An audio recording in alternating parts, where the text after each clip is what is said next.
नमस्कार, स्वागत है आप सभी का डीके सक्सेस पॉइंट पर। वार्षिक परीक्षा 2021 सामान्य हिंदी जो 18 मार्च को पेपर हुआ है, तो वही पेपर आज हम डिस्कस करने वाले हैं 2021 में। तो देखते हैं किस प्रकार से पेपर आया था। यह हिंदी का पेपर है, सामान्य हिंदी का। तो देखिए, इधर आप अपना नाम डाल सकते हैं और इधर आप अपना अनुक्रमांक नंबर डाल सकते हैं, जिससे यह पता रहेगा कि यह किसका नंबर है। अगर बाई चांस आपका प्रश्न पत्र खो जाता है तो आसानी से मिल जाएगा, जिसे भी मिलेगा वो आपको दे देगा, क्योंकि आपका अनुक्रमांक और नाम पड़ा रहेगा। तो यह प्रश्न पत्र भी है। तो इसमें आपको समय 3 घंटे 15 मिनट का दिया जाएगा क्वेश्चन पेपर को हल करने के लिए, और जिसका पूर्णांक 100 रहेगा। इसमें कुछ निर्देश दिए गए हैं, जैसे कि प्रारंभ के 15 मिनट प्रश्न पत्र पढ़ने के लिए निर्धारित हैं।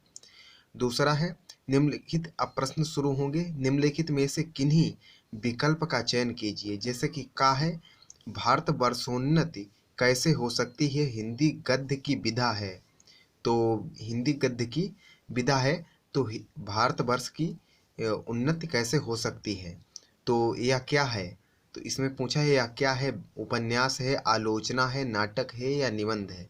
तो इसमें आपका निबंध हो जाएगा कि निबंध है, भारतवर्ष उन्नति कैसे हो सकती है।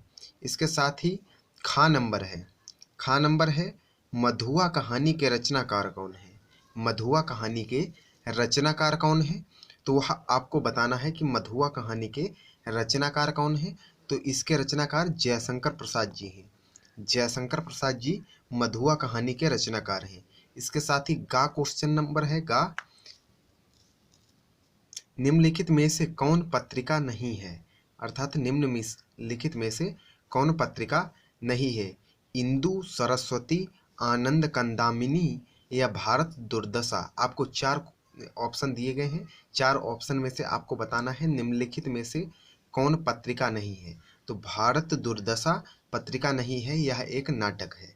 इसके साथ ही घा नंबर है, श्याम सुंदर दास की शैली। श्याम सुंदर दास की शैली। इन 4 ऑप्शन में से बताना है आपको कि श्याम सुंदर दास की कौन सी शैली है। श्याम सुंदर दास की कौन सी शैली है, व्यास है, समास है, भावात्मक है या व्यंग्यात्मक है। तो इनमें से तीसरा नंबर ऑप्शन सही हो जाएगा, भावात्मक शैली है श्याम सुंदर दास की। इसके साथ ही हंस, हंस नामक पत्रिका के संपादक थे। हंस नामक पत्रिका के संपादक कौन थे। हंस नामक पत्रिका के संपादक कौन थे, तो वह थे मुंशी प्रेमचंद्र जी। मुंशी प्रेमचंद्र जी हंस नामक पत्रिका के संपादक थे। इसके साथ ही दूसरा प्रश्न आ जाता है।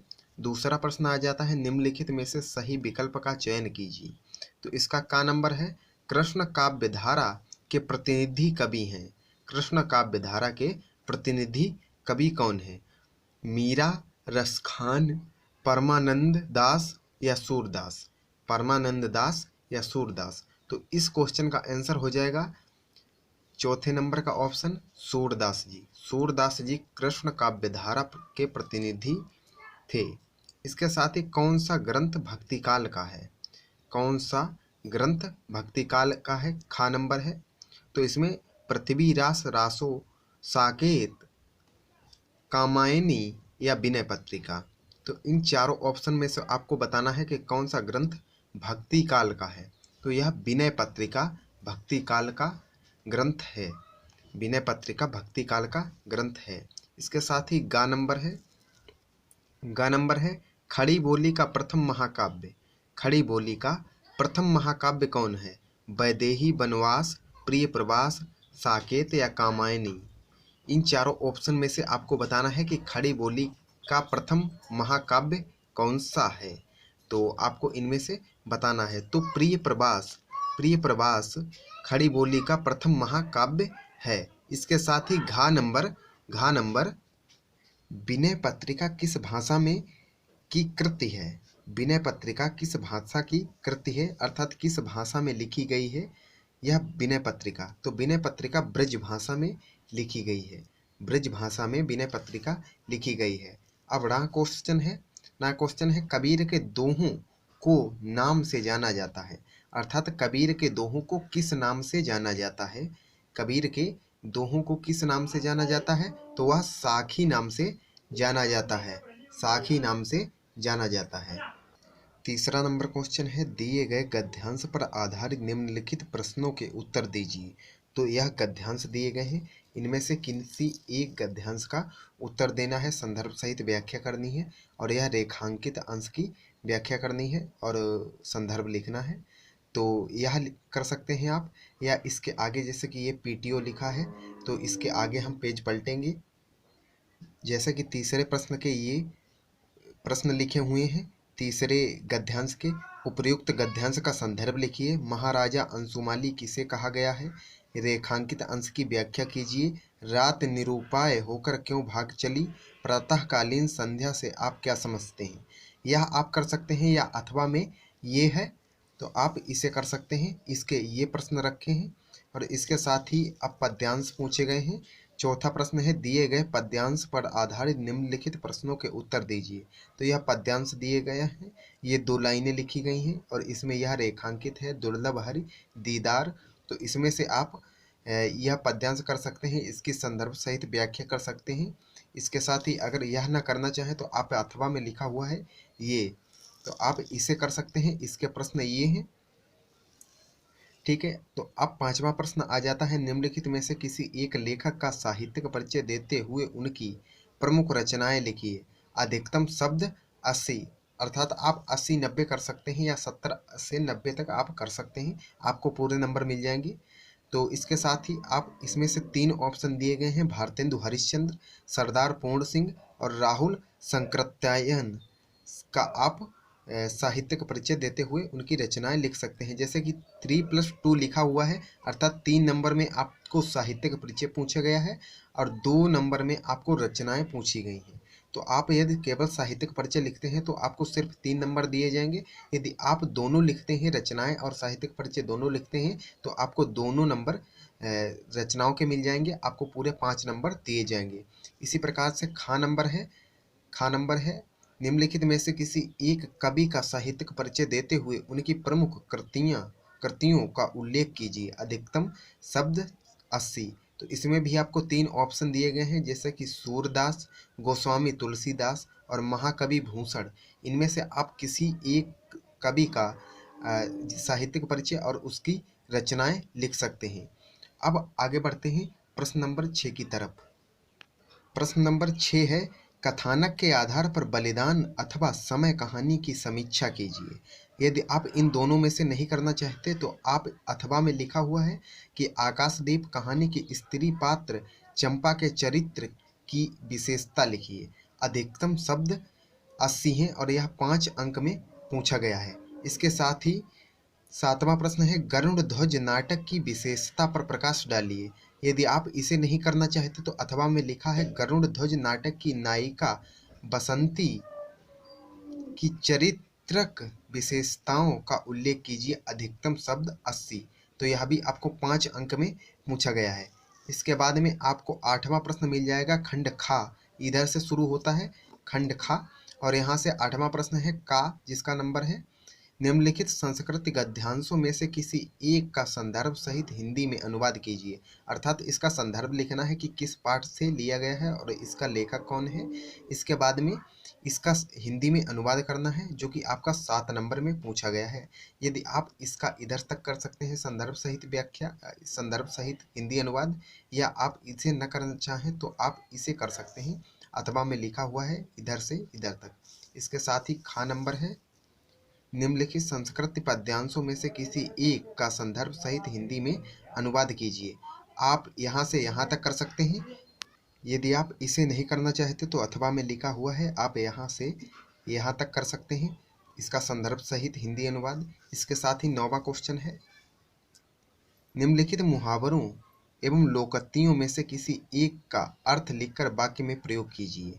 जैसे कि पहला है भीगी बिल्ली बनना, दूसरा है लोहे के चने चबाना, तीसरा है ओझे के प्रति बालू की भीत और चौथा है एक ही थाली के चट्टे बट्टे। तो आप इन चारों में से किसी एक का अर्थ लिखकर हिंद वाक्य में प्रयोग कर सकते हैं।